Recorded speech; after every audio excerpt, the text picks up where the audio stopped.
ମୁଁ ଜଗନ୍ନାଥ, ମୁଁ ଜଗତର ନାଥ, ମୁଁ ସ୍ରଷ୍ଟା, ମୁଁ ସୃଷ୍ଟି, ମୁଁ ହିଁ ବିଲୟ। ମୁଁ ହିଁ ଧାରଣ କରିଥିଲି ମୀନ ରୂପ।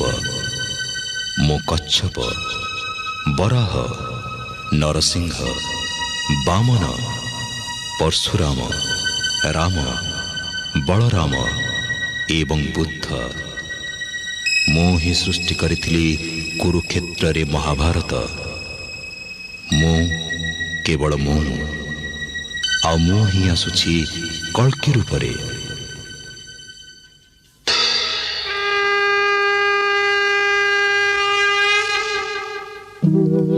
यदा यदा हि धर्मस्य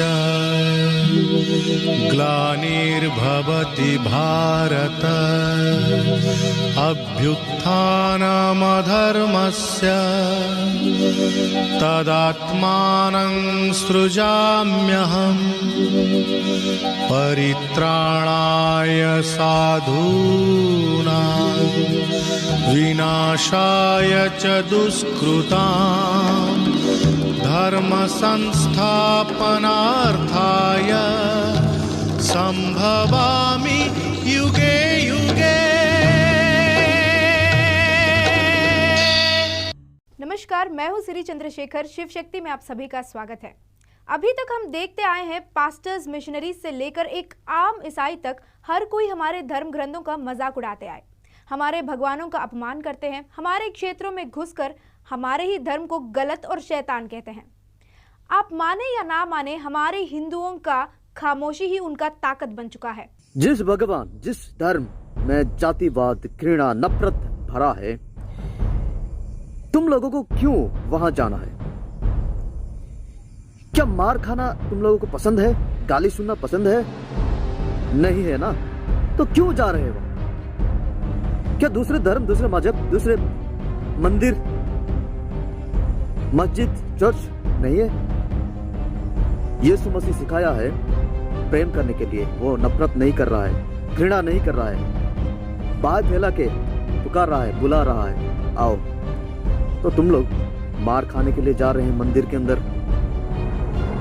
दोस्तों, इन लोग ने फिर भी आंदोलन कर रहे हैं कि मंदिर में प्रवेश करने दीजिए, मंदिर में प्रवेश करने दीजिए। तो इसका मतलब फिर से मार खाने के लिए हमको मार चाहिए, हमको गाली चाहिए। जिस धर्म में शुरू से ही सिखाया गया है नफरत करने के लिए, वाद विवाद करने के लिए, घृणा करने के लिए, जातिवाद जिस धर्म में पैदा किया गया है, वो धर्म को तुम लोग आंदोलन करके आजादी चाहते हैं। क्या धर्म को, भगवान को परीक्षण की जरूरत है? ये धर्म नहीं है, ये एक शुरू से पैदा किया गया एक अंधविश्वास है, अखंडी है। इन सारे धर्म को छोड़ के सत्य धर्म, सत्य परमेश्वर यीशु मसीह को ग्रहण कीजिए, जहां तुमको आजादी मिलता है, सभ्यता मिलता है, प्रेम, दया, क्षमा और स्वर्ग जाने के लिए रास्ता भी मिलता है। दोस्तों, जहां जहां पे मंदिर में प्रवेश करने के लिए दलित लोगों को मना किया जा रहा है, वहां प्रवेश करने के लिए कोशिश मत कीजिए। वहां से निकल के आइए, यीशु मसीह को एक्सेप्ट कीजिए। यीशु मसीह आपको बाहें फैला के पुकार रहा है, बुला रहा है। कौन है तू? कौन है तू? कौन है तू? कौन है? कौन? काल का। आपको हिंदू फ्रेंड्स कहते हैं कि पुरातन शास्त्र हमारे पास भी है, द्वारका सिटी है या फिर अयोध्या है, तो आपको ये पूछना है कि वो पुरातन शास्त्र के साथ साथ वो कोलैबोरेट करने वाले और कितने सबूत हैं? यहाँ पर एक बायसनेस दिखाई देता है। अब देखो, सुसमाचार जो है, मत्ती, मरकुस, लूका और यूहन्ना, ये 4 सुसमाचार जो है, जो आई विटनेसेस, चश्मदीद गवाहों ने लिखा है, और इन्होंने जो लिखा है उसकी पुष्टि करने के लिए बहुत सारे कोराबोरेटिंग एविडेंसेस, मतलब उसकी पुष्टि करने के लिए बहुत सारे आपके पास सबूतें हैं। इतने सारे सबूतें होने के बावजूद भी, चश्मदीद गवाह हैं, किताबें लिखने के बावजूद भी, यही हिंदुओं क्या करते हैं, उन सब बातों को नकार देते हैं। उनके पास ऐसा कोई सबूत नहीं है, ये पत्थरों को, इसको उसको दिखाकर ये सबूत कहते हैं। कहां तक ये बात कंसिस्टेंस है? तो उन सभी लोगों को मुंह तोड़ जवाब देने के लिए मैं आज से 3 विभागों में बाइबल 3G सीरीज का शुरुआत करने फैसला ली। इन 3 विभागों में आप सभी को एक आइडिया आ जाएगा कि ये तथाकथित पवित्र आत्मा कितना पवित्र है और टाइटल से समझ गए होंगे 3G का मतलब है गॉड, गर्ल्स और गन्स। हाँ, बिल्कुल सही सुने हैं, बाइबल गॉड। गर्ल्स मतलब महिलाओं के ऊपर अत्याचार और गन्स मतलब बाइबल गॉड के द्वारा किए गए हत्याएं, मर्डर्स। नाम सुनने में ही दिलचस्प है ना। बाइबल गॉड का असलियत जैसे जैसे पता होगा तब और इंटरेस्टिंग लगेगा। तो आज का टॉपिक है मर्डर मिस्ट्री और CID का जांच।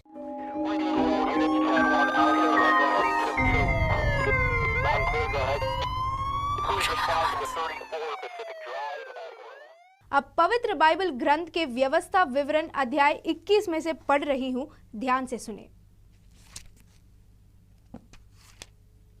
कसम से आप हंसी रोक नहीं पाएंगे। वैसे ये बात कोई बाइबल व्यापारी नहीं, वही नकली परमेश्वर बाइबल गॉड स्वयं कह रहा था। व्यवस्था विवरण अध्याय 21, हत्या का अनसुलझा मामला।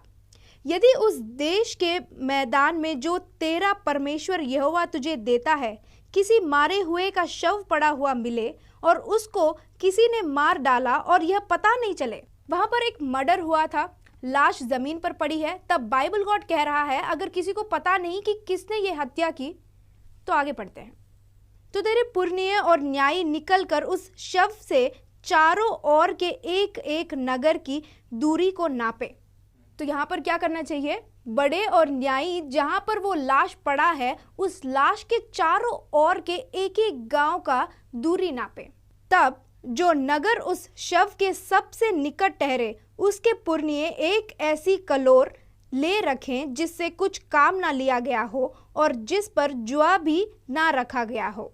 तब उस नगर के पुरनिये उस कलोर को एक 12मासी नदी की ऐसी तराई में जो ना जोती और ना बोई गई हो ले जाएं और उसी तराई में उस कलोर का गला तोड़ें। मतलब जो गांव उस शव के सबसे नजदीक है उस नजदीकी गांव के बड़े एक कलोर को यानी जो काफ को ले जाएं और जो खेत का काम नहीं आता हो और उसे उस गांव के 12मासी नदी मतलब जिसमें साल भर पानी रहता है उस 12मासी नदी के पास ले जाकर उसका गला तोड़ दें। क्या करें? गला तोड़ दें। आगे पढ़ेंगे। और लेवीय याजक भी निकट आए क्योंकि तेरे परमेश्वर यहोवा ने उनको चुन लिया है, उसकी सेवा टहल करें और उसके नाम से आशीर्वाद दिया करें और उनके कहने के अनुसार एक हर झगड़े और मारपीट के मुकदमे का निर्णय हो। फिर जो नगर उस शव के सबसे निकट ठहरे उसके सब पुरनिये उस कलोर के ऊपर जिसका गला तराई में तोड़ा गया हो अपने अपने हाथ धोकर कहें यह खून हमने नहीं किया और ना यह हमारी आंखों के सामने हुआ काम है। इसलिए हे यहोवा अपनी चुड़ाई हुई इज़राइली प्रजा का पाप डांप कर निर्दोष के खून का पाप अपनी इज़राइली प्रजा के सिर पर से उतार। तब उस खून के दोष से उनको क्षमा कर दिया जाएगा। यो वह काम करके जो यहोवा की दृष्टि में ठीक है, तू निर्दोष के खून का दोष अपने मध्य में से दूर करना। यह था कहानी। मैटर समझे? बाइबल गॉड ने क्या कहा? अगर किसी की हत्या हुई और लाश जमीन पर पड़ा है, किसी को नहीं पता कि किसने मारा, कोई आई विटनेसेस नहीं है, तब लोगों को क्या करना चाहिए? अपने बड़ों को और न्यायों को बुलाकर पहले उस लाश के चारों ओर एक नगर की दूरी नापना चाहिए। फिर जो नगर उस लाश का सबसे नजदीक होगा उस नगर के नदी के पास एक कलोर को ले जाकर उसका गला तोड़ना चाहिए। उस बचिए का गला तोड़ने के बाद सारे बड़ों को उसके खून में अपना हाथ धोकर कहना है कि मेरे परम पिता यहोवा, हम कुछ गलत नहीं किए हैं, हमें बख्श दो।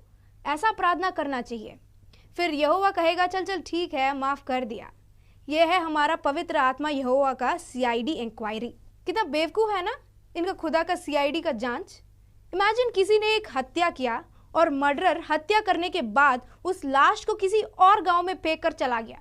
अब ये बाइबल गॉड के अनुसार उस गांव का बड़े आना चाहिए जो उस लाश के नजदीक है और असली मर्डरर पहले ही एस्केप।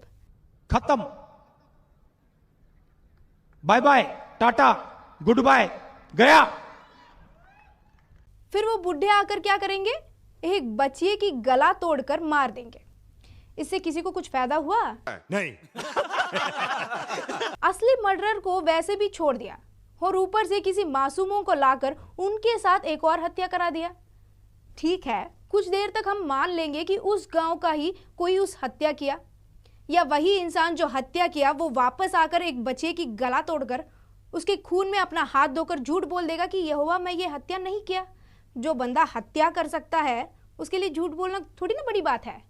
तो यहाँ पर क्रिमिनल को पकड़ने के लिए बाइबल गॉड 1% भी चांस नहीं दिया किसी को। ऐसा रहता है इनका पवित्र आत्मा का इन्वेस्टिगेशन। इससे बढ़िया इन्वेस्टिगेशन तो एसीपी प्रद्युमन करता है। हाँ, कभी कभी लेम है, पर इससे तो जरूर बेहतर है, वो कह सकते हैं। और इससे बढ़िया हमारी कोकिला बहन की इन्वेस्टिगेशन था। देखिए उस वीडियो को भी, कैसे सच मुंह से निकलवाती रहती हैं। तुम चने कुकर में चढ़ाकर मेरे पास आई थी, तब रसोड़े में कौन था? ये राशि थी। इस कहानी से हमें समझ में आता है कि ये मूसा जो है भगवान के रूप में यहोवा नामक एक कैरेक्टर को बनाकर जो मुंह में आया उसे कानून के रूप में लिख दिया। कॉमन सेंस ये वो बिल्कुल नहीं है। एक भगवान के स्थान पर बैठने वाले का जजमेंट कैसे होना चाहिए? एक भी निरपराधी को सजा नहीं मिलना चाहिए, एक भी क्रिमिनल सजा से एस्केप नहीं होना चाहिए। पर बाइबल गॉड सब उल्टा ही करता है और इसे ये पास्टर्स परमेश्वर शब्द और तत्व जोड़ देते हैं। बाइबल गॉड का इस सीआईडी इंक्वायरी के बारे में आपको क्या लगा? कमेंट सेक्शन में मुझे ज़रूर बताइएगा। तो ये रहा आज का Bible 3G series part 1। Part 2 में फिर मिलेंगे।